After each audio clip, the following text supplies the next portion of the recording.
Now, I want to build on that and make a very, very important distinction between the catastrophic and the problematic.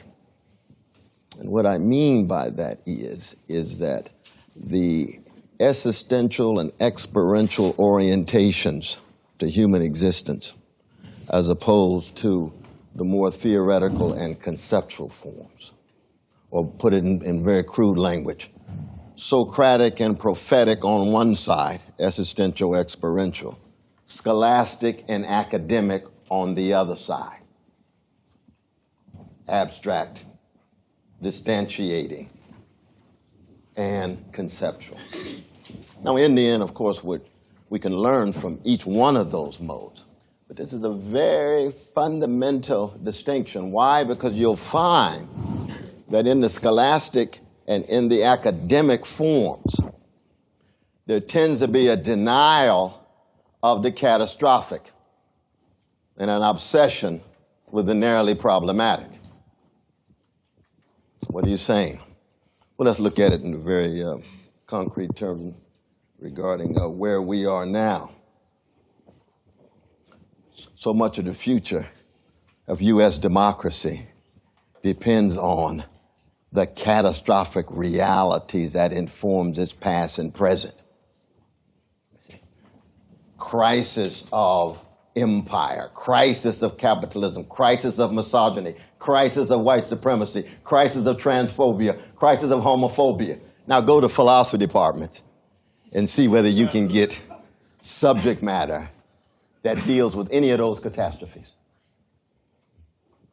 What do you got to say about the crisis of highly financialized capitalism, with 1% of the population own 42% of the wealth, in which the top 3 individuals have wealth equivalent to the bottom 50% of fellow citizens, 160 million people? Well, we've got some utilitarian tools here that we're trying to... What are you going to say about misogyny and sex? And what are you going to say about white supremacy that you have fought a civil war over? Well, we've got a course over in the corner on philosophy and race. Got a little Du Bois. We read a little Simone de Beauvoir when we have time.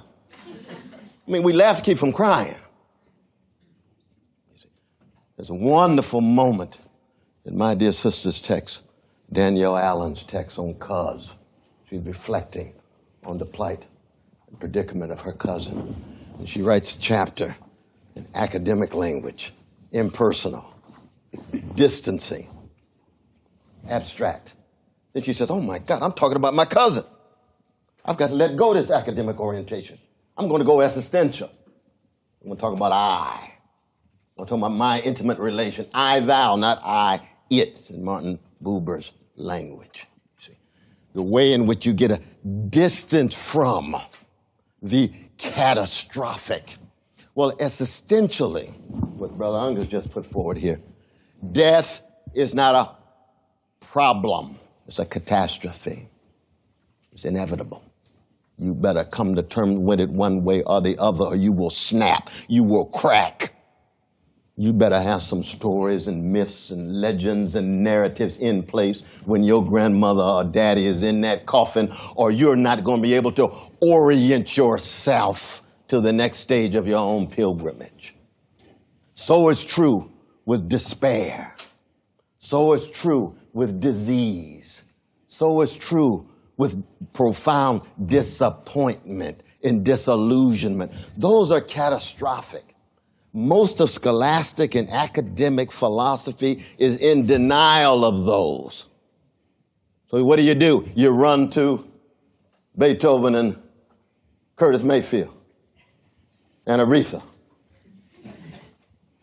Erykah Badu, or Kendrick Lamar, or Bruce Springsteen. You run to the artists, the musicians, the poets. You run to Dostoevsky, you run to Tolstoy, you run to Dickens, you run to George Eliot. Oh, line 607, B5 of Plato's Apology, the traditional quarrel between the poets and the philosophers. The poets take on the catastrophic head on. The philosophers in their scholastic and academic modes. There's a wonderful book worth taking a look at by Pierre Hadot, the close friend of Michel Foucault, called Philosophy as a Way of Life. as opposed to philosophy as a mode of discourse. That's what Henry David Thoreau meant when he went to Walden and said, I notice there's philosophy professors, but no philosophers. What do you mean, Thoreau? Because to call yourself a philosopher is not just to reflect on and give a lecture on virtues. It is to live philosophically by embodying and enacting the virtues that you write about. It's not a profession.